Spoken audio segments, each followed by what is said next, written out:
I'm sorry, this angle's cracking me up. I look way bigger than you. My husband is going to share his free books that he has started and not finished yet, but he plans on finishing. So I am hoping to finish John G. Payton's autobiography. This has been really good. You read his second wife, Margaret Payton, her letters. Really a incredible story. So I think I'm about halfway done. I might be a little bit over halfway. This is called Planet Narnia. This guy, Michael Ward, writes this book to propose this idea that all of the Chronicles of Narnia books are based on the planets. They're corresponding with the planets in medieval literature and astrology and all these kinds of things.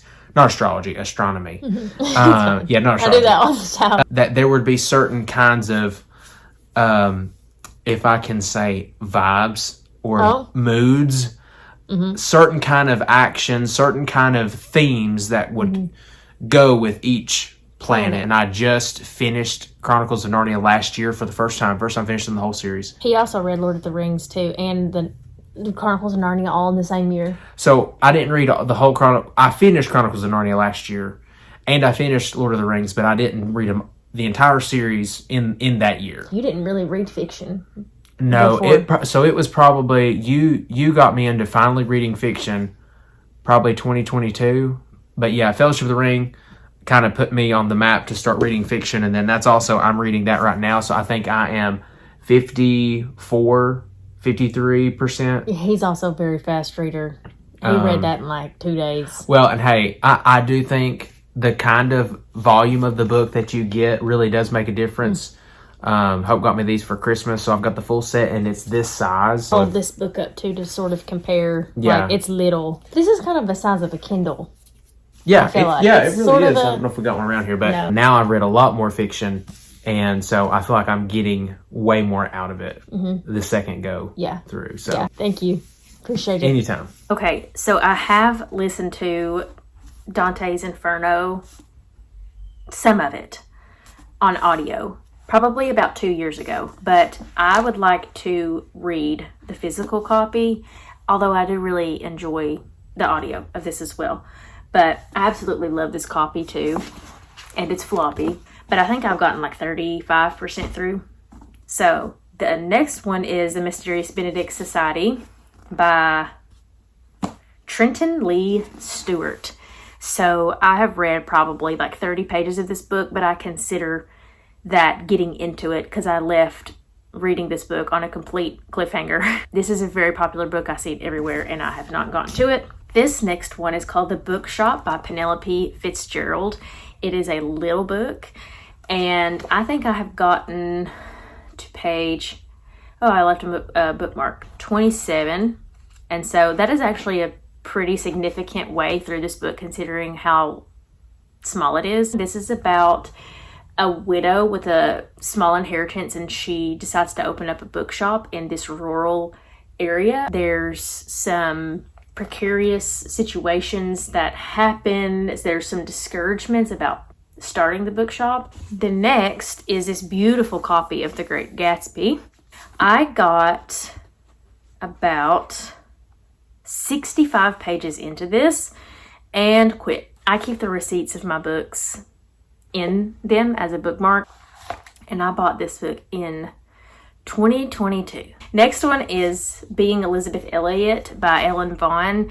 You can see my bookmark is nearly halfway through this book. This is the second part of her biography. Actually, she has another one called Becoming Elizabeth Elliot, and I loved that book and read every single page of that book, but I have paused on this one. I really want to get back into this one because there were some things, of course, it's someone's biography, and she was a real person with real struggles and real issues and obstacles. And at the time, I just had a hard time reconciling some of the things and understanding some of the things I was reading. And that's just the honest truth.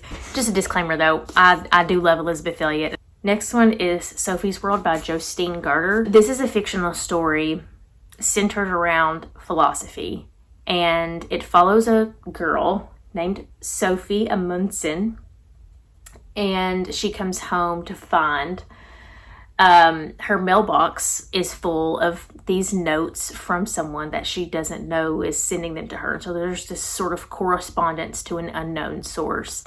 And this source is teaching her through some examples of different philosophical stances and positions.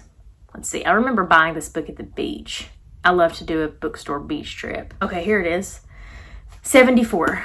So page 74 in this. Next is Howl's Moving Castle by Diana Wynne Jones. I got a good way through this book. Don't know about the page number, but I remember the scene in my head that I left off and just never picked it back up. Next is The Last Unicorn by Peter S. Beagle. I have tried to get back into this a couple of times. I am on page 119 in this book.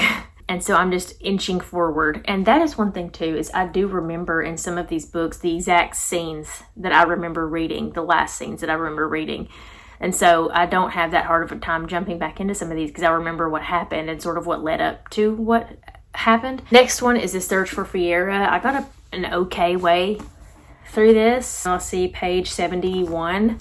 It's about a man who was abducted and is sort of sent to go on this quest into an unknown planet, or a known planet, but they don't know everything about it in space, and all of the obstacles and trials and unknowns and enigmas that surround a quest of that nature. The next one is I Cheerfully Refuse by Leif Enger. I bought this book when it first came out.